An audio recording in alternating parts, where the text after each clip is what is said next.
Hey everyone, my name is Marco Antonio, and thank you for joining me on Marco Antonio Strategizes. I am a first hand restaurant owner and operator and marketing strategist. And today, what I wanted to talk to you guys about is profit margins, the way that you construct your business, your restaurant. Should you do dine in? Should you do takeout only? Should you have a drive through? Should you offer delivery? And I just wanted to break things down for you guys to like truly understand how this can really affect you and your business, and in terms of profit margins, overhead, labor cost.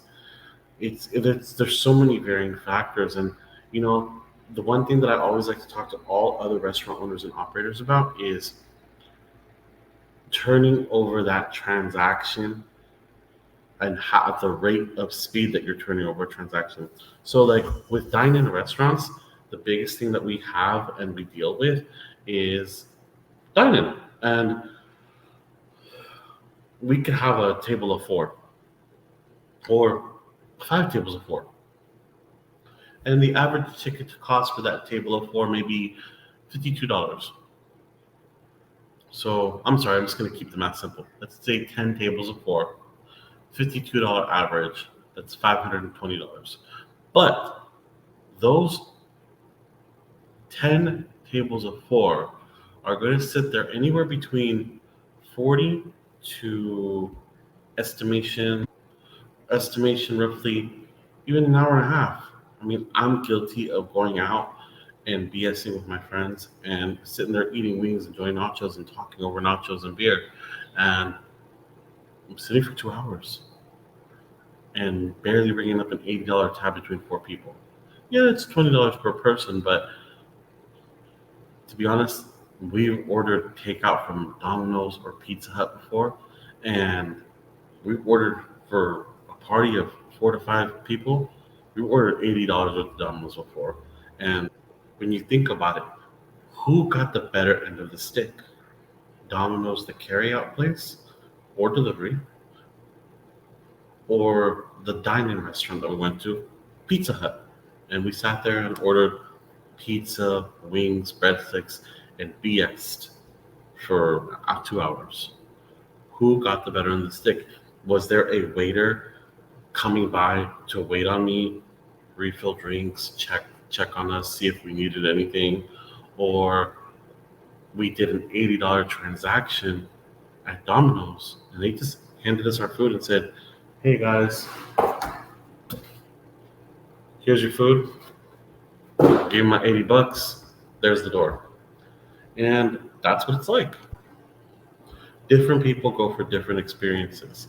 And so, what I really want people to understand is what kind of business, for all the restaurant owners out there who aren't operating in that capacity right now, or looking to revamp on how they're operating, or even just if you're looking to open up a place, what kind of business do you want to be? And, you know, I like to remove as many variables as possible to control the outcome and performance and what I can truly expect on performance from my staff and know what to expect on my numbers at the end of the day. So, me, I really do like the Domino's takeout model because in the time that we can process, or in the time that in the same amount of time and effort that's allocated for babysitting 10 tables, we could have turned over 20 transactions, 30 transactions for takeout and delivery. We start becoming throttled or bottlenecked by, personnel attending those tables. But if we prepare food and we tell the customer, your order's going to be ready in about 25 minutes, come by and pick up your food, the order's going to be ready, or they'll wait outside. They'll either order online, pay in advance, which I prefer. Um, Another little key trick is I only like to offer promotional specials to make them available and redeemable online only. I do not create any discounts or incentive that we can redeem in house. I strictly focus all of my online marketing efforts to get that traffic online. Do I want my staff member held up on a phone for during peak hours on a 3 to 4 minute conversation taking somebody's order, or do I want them to be held up, um, processing orders, making me money, making me money as a business? So that's what I prefer, and I'm sure you guys prefer that too. So once, so like I said, I'm like to emphasize my rewards online. I think that's the best strategy to offer that incentive to take away that work. Do I want to be able to process 10 online orders in a matter of seconds or even minutes and free up my wait staff? Yeah, that's exactly what I want to do. So going back to turnover rates, we can, we create the incentive to order online, but also in regards to turnover rates of turning over those transactions, in speaking from personal experience, it's been able to grow my business very significantly. We have very horrible parking where we're at. That's another factor. Do I want to have all these tables available and I have horrible parking? If I have limited parking, I want my customers sitting in those parking spaces for a limited time. Come in, pick up your order, pay me, and go. Yeah, I don't mean this in a rude way, but if we're being just strict and blunt to the point, we don't have time for fluff. We got to make our money. We have businesses to operate, and especially in the economy and how it's operating now, I like to run on a little more lean side. So, which which business or business model and restaurant do I like and like to emulate? And today I would like to give you a little bit insight on the some of the top largest pizza chains, and how they operate and how they're bringing money in. And so, as you can see, let me see. Today we're going to talk about Domino's. Domino's in back in looks like 2020, they did a good. So back in 2023, Domino's brought in about $17.8 billion in sales, gross sales. And as you can see, they're the number one rated pizza chain by sales in this factor. Pizza Hut came in right behind them. Oh, actually, I'm not sure. No, I'm screwed.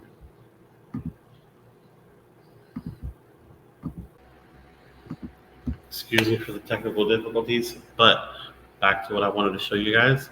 For pizza chains, we are looking at Domino's at 17.8 billion, and Domino's is 17.8 billion back in 2023.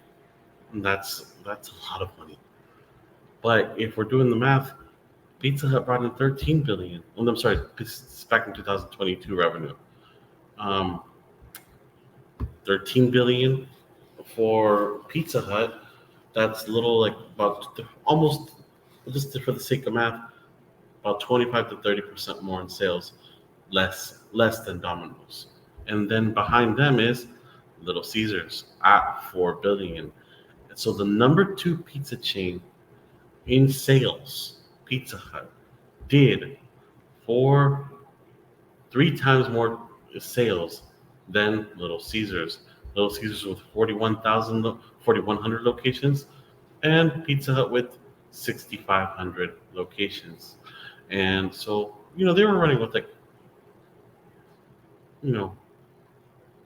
30% more, 50% more, somewhere in that line. It depends on how you're staring at these numbers. But they were running with 2,000 more locations. The point that I'm trying to get at. And so those are all factors on obviously the amount of stores that you have and possess.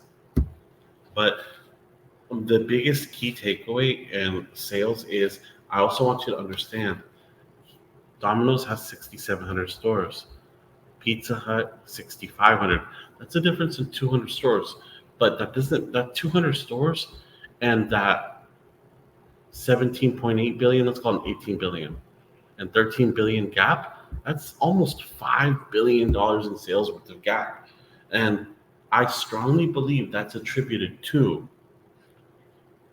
the ability that Domino's is takeout and delivery only. When's the last time that you've been inside of a Domino's and there was a dining room? I don't recall. Let's check it out. We are looking at Domino's in San Jose, California, and I would like to show you this little picture from Google My Business.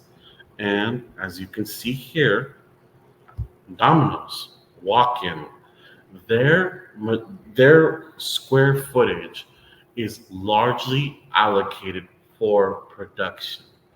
There's very little space.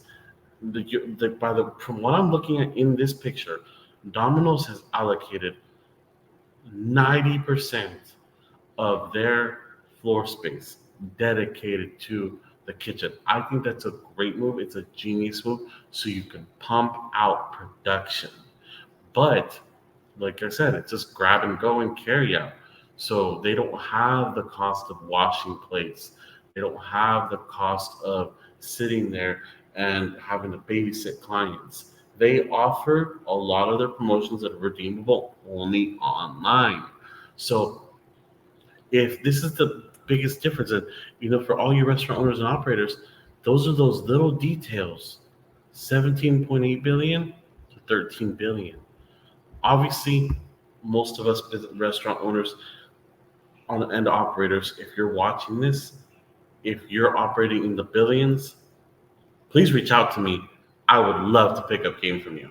But from a smaller business perspective, I like to look and monitor what the big players are doing and learn from how they operate and how we can improve ourselves. The next runner up, I want to look at Pizza Hut. Again, this is a dine-in place. Does the pizza look a little bit different in how appealable it is from Domino's to Pizza Hut? I love Pizza Hut. I'm not knocking on it. The pizza looks more quality. Does this seem like something like that I want to go have a dine-in experience? Yes, but I recognize as an owner and operator that it's not going to be the most profitable way for my functionality to maximize our square footage and the revenue that I'm generating per square foot. Unless you own the land already, but you really have to think about it in operations on how much revenue are you generating per square foot. You're paying by the square foot for rent. Most of us rent our business locations. And so if you are, wanting to reduce costs, where can you sacrifice square footage? Did you really need to expand into the next space over? These are all things that you strongly need to consider when you're in business and business operations. And then the next runner up, the price points also again for pizza do vary. Pizza Hut pizzas are like anywhere from 50 to 25 bucks. So Domino's pizzas, they're in the $7.99 range up to $20 range. They do differ. But then the small underdog is Domino's. Domino's with your $7.99 pizzas and your $5 pizza boxes. Here's a $10.99 pizza. So what I really want to bring your guys' attention is Pizza Hut charges less. I'm sorry. Little Caesars charges less. We're on the Little Caesars page. Little Caesars charges less. And they may not be operating with the margins, the higher ticket costs that Pizza Hut operates in, and that's a big direct factor on why Little Caesars is cheaper and they're generating less revenue. But you got to give it up to them. Like, they are bringing you a affordable product at a very reasonable price, and that is their market share, and that is their client, and that's how they operate. So I want to just do a recap. Is Domino's at 17.8 billion, Pizza Hut at 13 billion, and Little Caesars at 4 billion. These are all big players that we can take a page from their book and learn operations. Hey, obviously Pizza Hut is doing something right. They are a $13 billion a year company. So we can't knock them on it, but Could they run a little more lean? Or like, do I want to be a $13 billion company and only, have net profits of $1 billion a year? Or, not saying that's what they did, but we could probably look it up later and get deeper into that. Or do I want to be like a $17.8 billion company like Domino's? And we probably did pocket 4 billion last year, 5 billion last year. At the end of the day, it's about when you're in business, you have to weigh out, is it about my passion or is it about my profit? If you're watching this video, I think you already know the way that I lean, and I am passionate about my profits. So, again, my name is Marco Antonio, and you joined me on Marco Antonio Strategizes. If you do like all the videos that I've been putting out, I would greatly appreciate it if you support me and my channel by liking and commenting on these videos below, and subscribing and letting me know this is content that you want to see me put more out of for. Sorry. Um, if you also, I have a free school group down in the link below. If you join my free community, my VIP community, it is open for a certain period of time right now for anybody to join. Just click the link below, and it's pinned down at the top of the comments. And I will be doing live Q&As. I'll be going live. I'll be taking questions live, helping you do keyword research to optimize your business and online presence. You can ask me questions directly and work with me one-on-one, pick my brain, and get my input on scaling. I was able to grow my family business from $100,000 a year that operated for 20 years, and we broke 1.2 million in sales last year. So, and we stayed at the same location, following the same recipes, same everything. I think that with times it's nice to come in with a modern touch, and that's what I like to do. I like to respect the recipes, the traditions, and everything, but it's time to modernize things in scale, and we really need to leverage the technology and the tactical advantages out there available to us and emulate big players like Domino's, Pizza Hut, Little Caesars. Again, my name is Marco Antonio. Thank you for joining Marco Antonio Strategizes. Until next time, peace.